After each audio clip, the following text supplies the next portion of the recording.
Вітаю, це проект «Обличчя вільного Криму». І сьогодні в нас дуже незвичний випуск. Бо головного героя в студії сьогодні не буде. За нього все розкажуть його рідні та його друзі. Він обличчя вільного Криму, бо він за нього віддав своє життя. Але він завжди буде жити в нашій пам'яті, бо для нас герої не вмирають.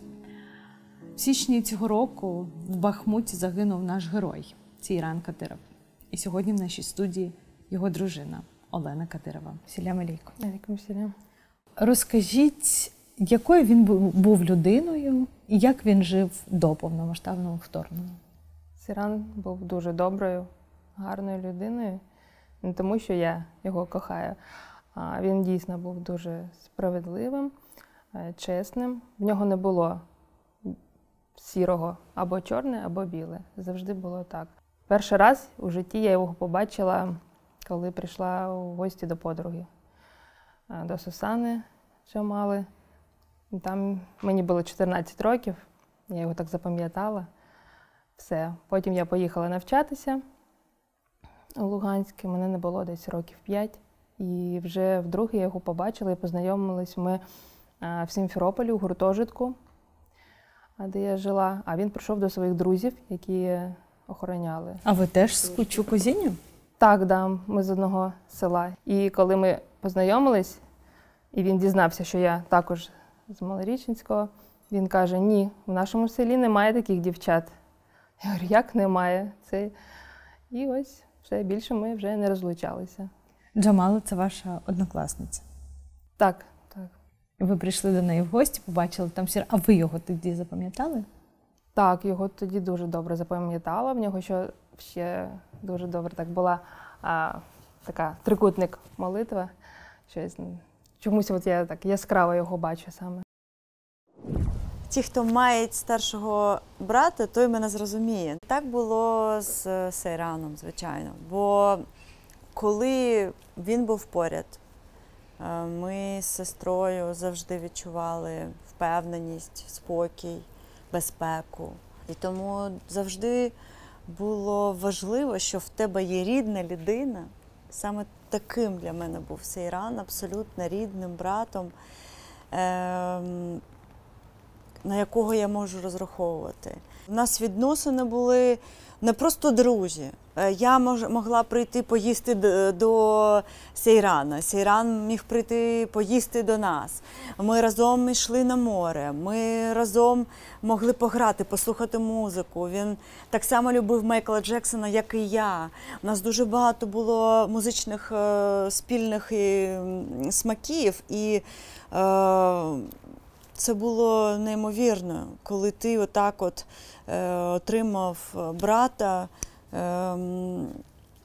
Це було просто дар. І я дуже вдячна за цей момент. Я точно знаю, він завжди болів, він завжди вболівав за батьківщину, він завжди вболівав за справедливість. В нього було це настільки, я не знаю, на підвищеному рівні, бо він постійно про це говорив. Він настільки був щирим, настільки був чесним. Я таких людей не знаю, я вам відверто кажу. Він абсолютний такий, знаєте, борець за справедливість, борець за правду. І мені дуже важко без нього, я дуже часто сумую. Люди уходять від старості, люди уходять від хвороб, але от чогось саме, коли пішов Сейран, я ніяк не можу звикнути. Бо мені здається, що це дуже несправедливо.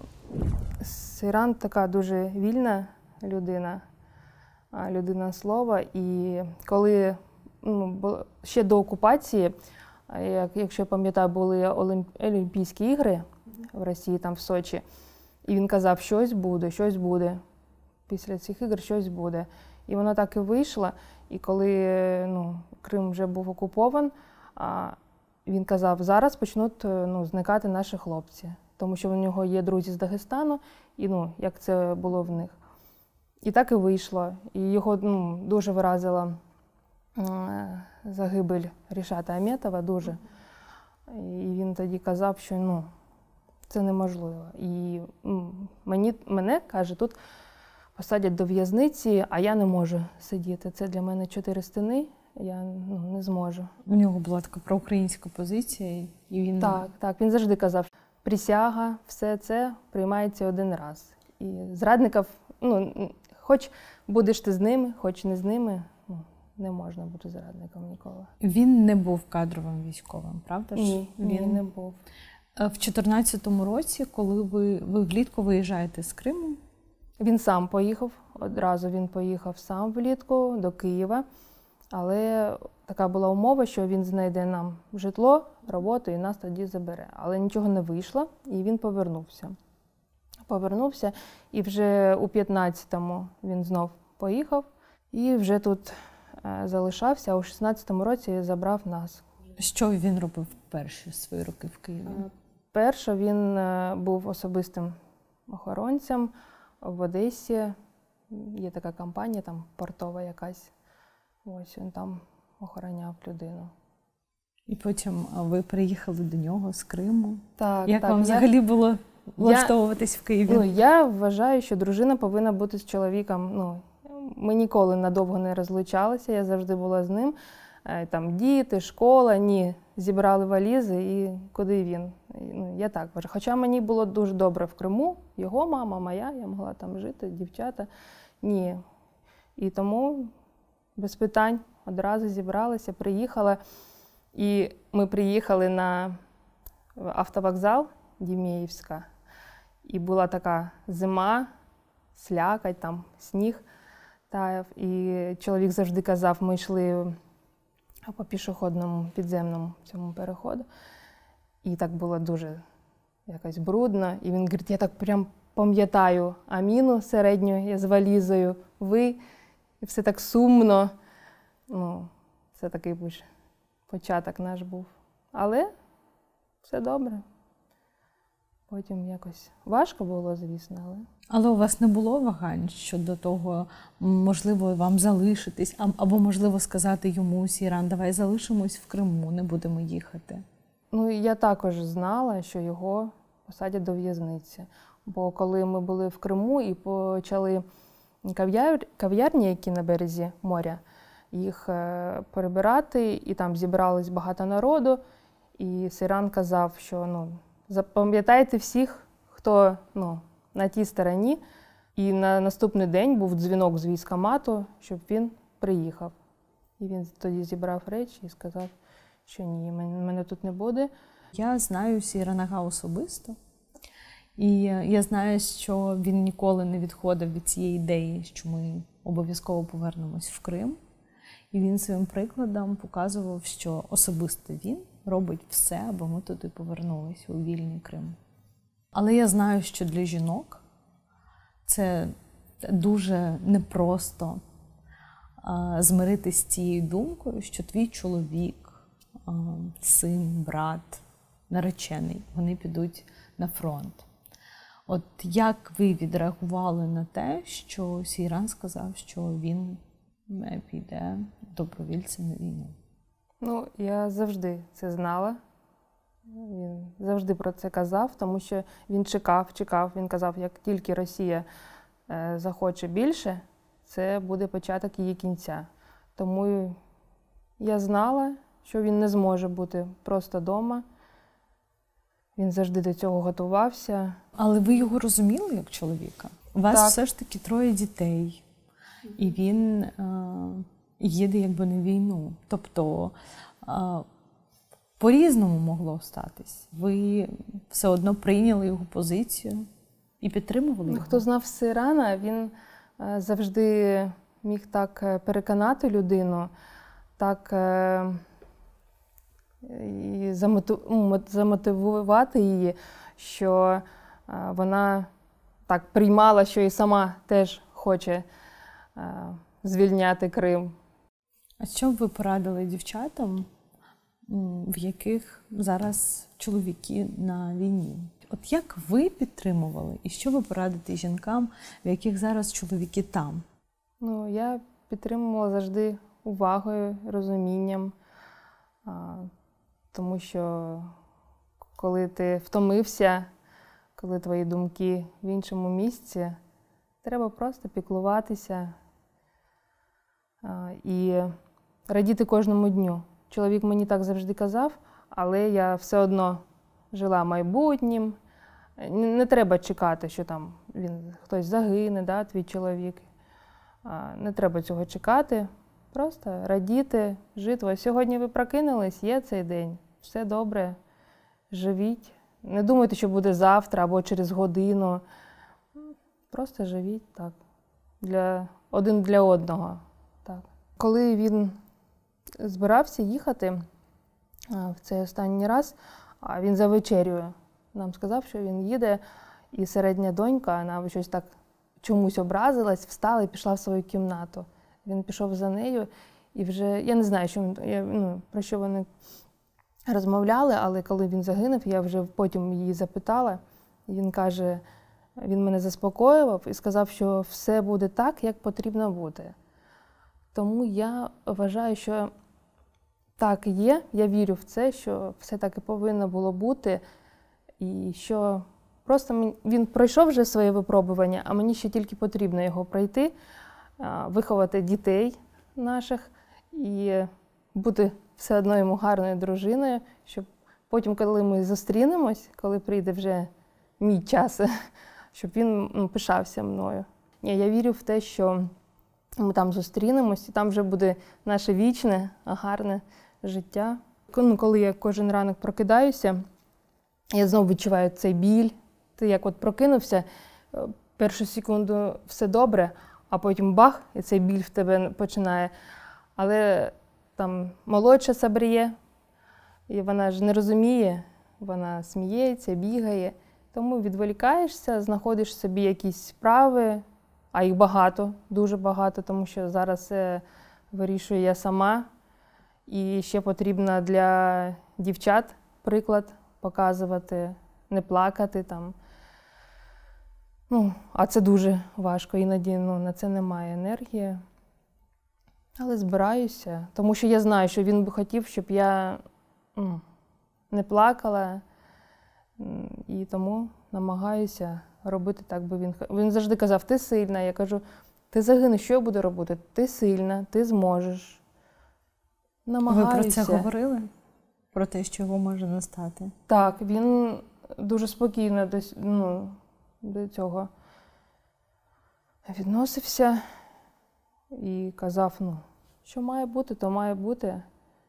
21 січня цього року його не стало. Як ви про це дізнались?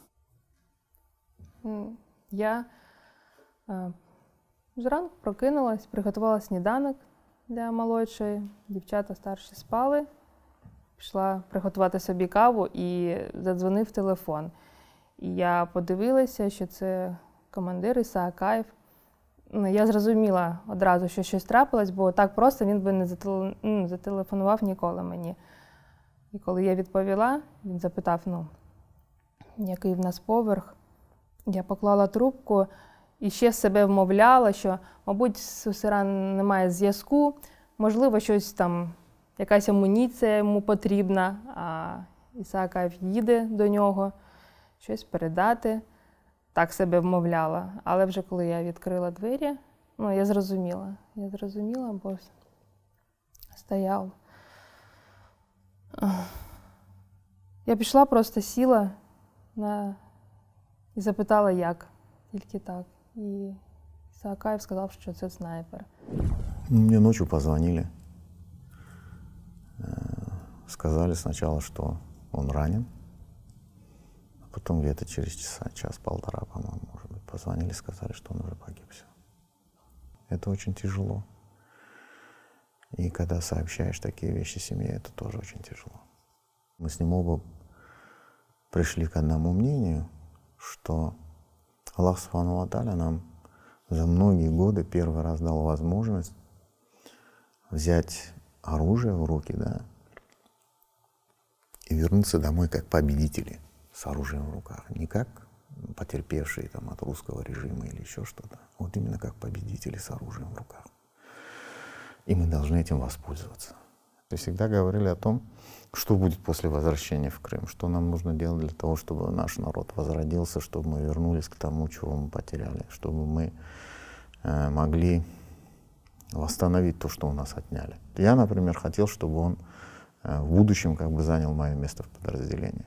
Ну, потому что я его видел таким. Он на самом деле подходил в роль командира. Но Аллах распорядился иначе, к сожалению.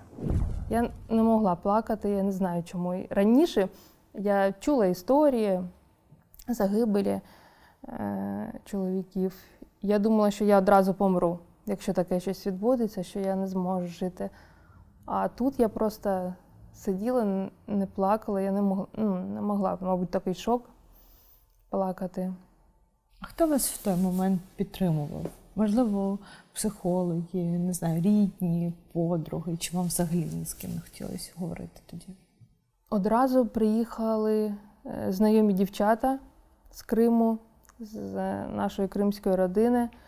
Дуже багато всіх. Я навіть не думала, що в Києві стільки наших кримських татар. І вони усі приїхали одразу і підтримували мене так. Я не була сама. Ми сиділи, розмовляли. Знаєте, мене дуже цікавить питання, хто допомагає, і чи взагалі допомагають родинам загиблих героїв? Як ви взагалі сама зараз переживаєте цей момент, і чи є люди, які вам допомагають? Зараз дуже багато програм, які насправді підтримують дітей, жінок загиблих героїв. Але мене особисто підтримують хлопці з батальйону Крим, з роботи Сейрана, його співробітники. Вони його дуже з останньої поважали.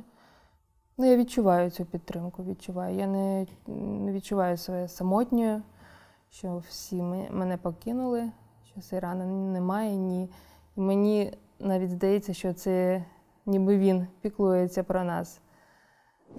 Він завжди казав, що хоче повернутися обов'язково в Крим. Ми з ним це не раз обговорювали.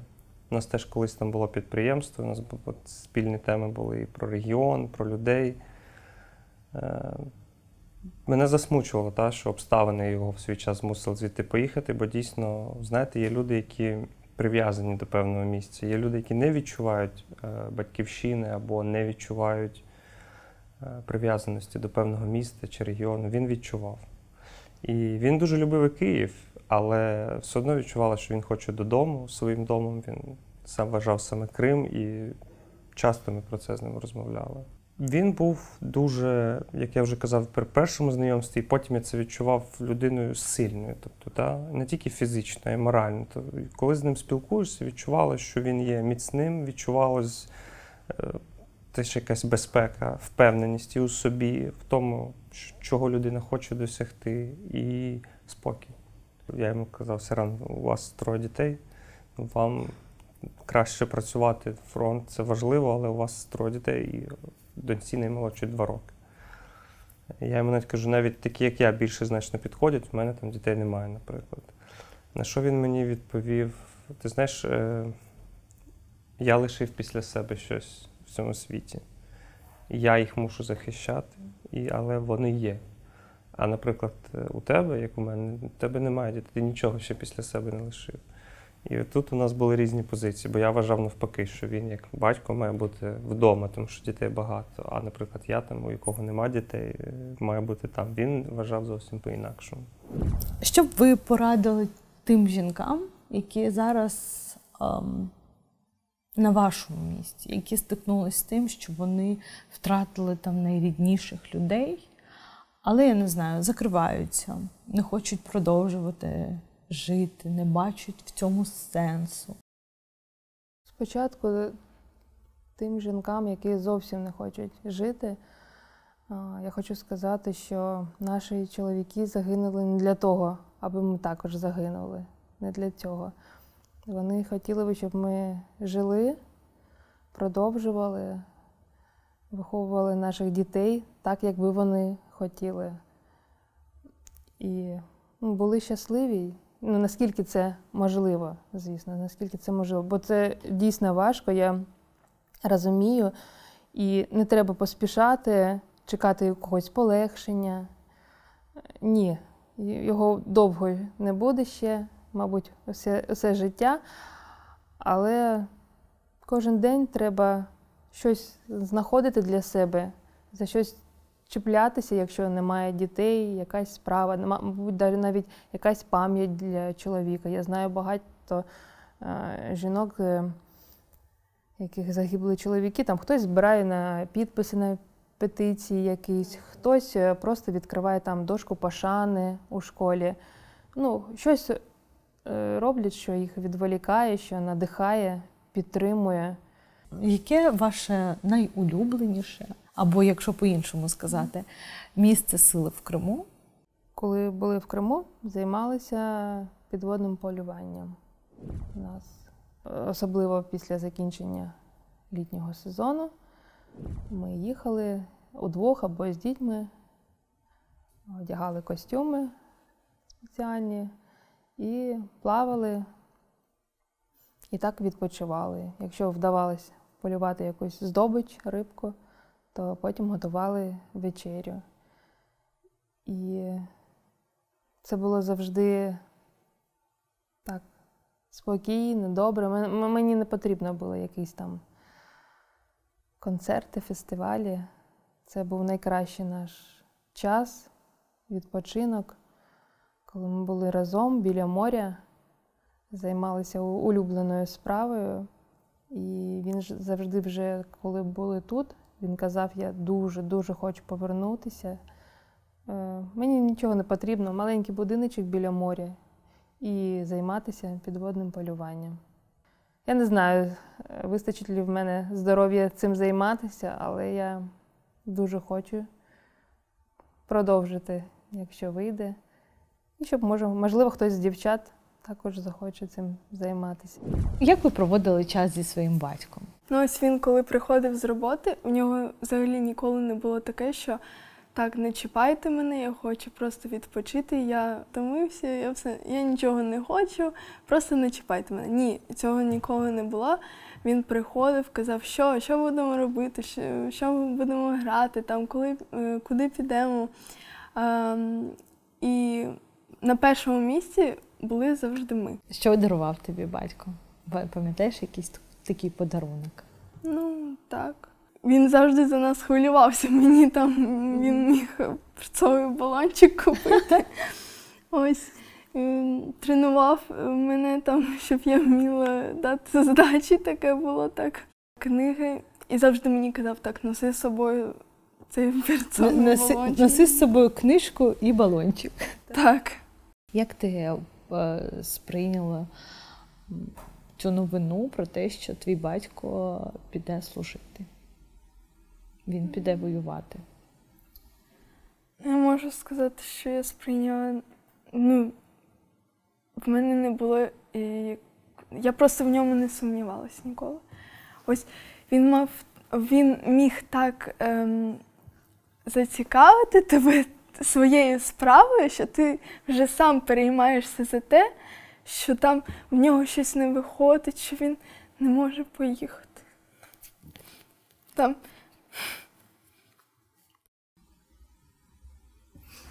Але ж ти довіряла батькові, правда? І будь-який чоловік, а особливо такий, як твій батько, який завжди був за справедливість, за чесність там, і за такі найвищі цінності. Так, я довіряла йому, тому я навіть не засмутилась. Просто я не знаю, як це пояснити, просто я довіряла йому. Напевно, що ти іншого від свого батька і не очікувала. Ти просто знала, що якщо почнеться... Я знала, що це він повинен туди їхати, тому що в нього не було душевного спокою, якщо б він не поїхав. Він казав, що якщо він не буде в цьому приймати участь, якщо він не буде захищати Україну, то він не зможе спокійно повернутися до Криму. Йому буде просто сором. Просто йому буде соромно, що він не захищав і просто ось так приїхав до Криму і все нормально. Ні, він би просто не давав би собі спокою. Він казав, що він так не може. Просто залишити своїх друзів ось так. Він, мав бути з ними поряд, тому я дуже його розумію. І відпустила його спокійно, тому що я розуміла, що йому так буде краще, що це його буде такий душевний спокій. Якщо він поїде, тому мені ось дуже важливо зараз зробити все так, як би він хотів. Ось. І він просто хотів, щоб я була, просто хорошою людиною. Він мені, якщо чесно, ніколи не казав, ти повинна вступити, ти повинна здобути вищу освіту. Ні, він мені якраз цього ніколи не казав, просто казав, будь хорошою людиною. Я кажу, таких, хороших людей дуже мало. Він каже, ти головне будь такою, і все буде добре. Ось.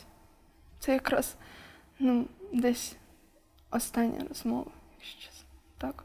Ще я пам'ятаю про нього таке, що ось я просинаюсь, чую його голос, і він там розмовляє з друзями, які йому подзвонили з Криму. І він завжди їм казав, тримайтеся разом, ви не забувайте, що скоро все буде добре, ми скоро повернемось, чекайте нас. Люди завжди хотіли з ним просто поговорити. Так, наш народ, без Криму просто, не будемо. Просто нам потрібно повернути Крим, щоб всі повернулися в свої домівки, всі побачили своїх родичів, тому що, мій тато так і свою маму і не бачив, ось скільки пройшло, вони не бачились взагалі. Таких дуже багато, хто ось не бачить своїх родичів, і навіть є такі, хто і не поховав навіть ось. Якщо я тебе про щось не спитала, але тобі про це важливо сказати, то скажи, будь ласка.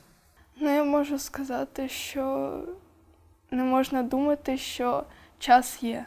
Час є щось сказати, час є щось зробити, час є просто піти десь погуляти, це залишати на останній якийсь момент. Ні, цього не можна робити, потрібно ось зараз, тут. Якщо ти хочеш щось сказати, скажи, подзвони, поки є час. Тому що, життя непередбачуване, і ось я не думала, чесно. Що саме ось він. Ні, взагалі не думала. Я завжди так, все. Потім скажу, потім зробимо, потім ще щось. Ні. Так не можна, потрібно ось зараз. І це дуже важливо, тому що зараз такий час.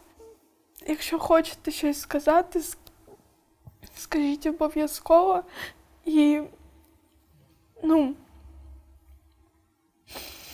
ось я пам'ятаю, коли він вже збирався, я сиділа в телефоні і подумала, ні, я зараз відкладу телефон і піду сяду на диван і просто порозмовляю з ним. Або просто подивлюсь, як він збирається. Я відклала, пішла, я сіла. І ми просто почали розмовляти про родичів.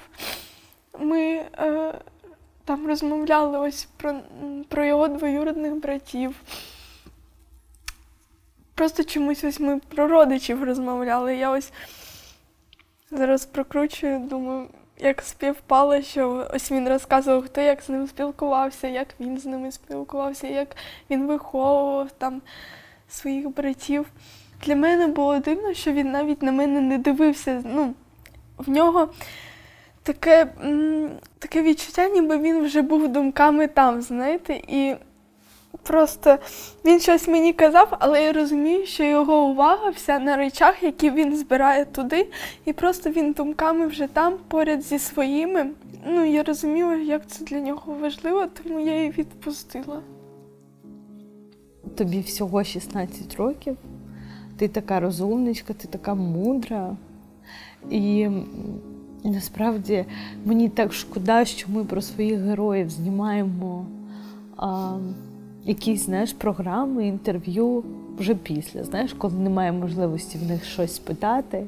Якби в мене була така можливість сказати твоєму батькові щось, я б йому сказала, що в нього дуже крута, класна сім'я і як вони з мамою круто вас виховали. Дякую тобі.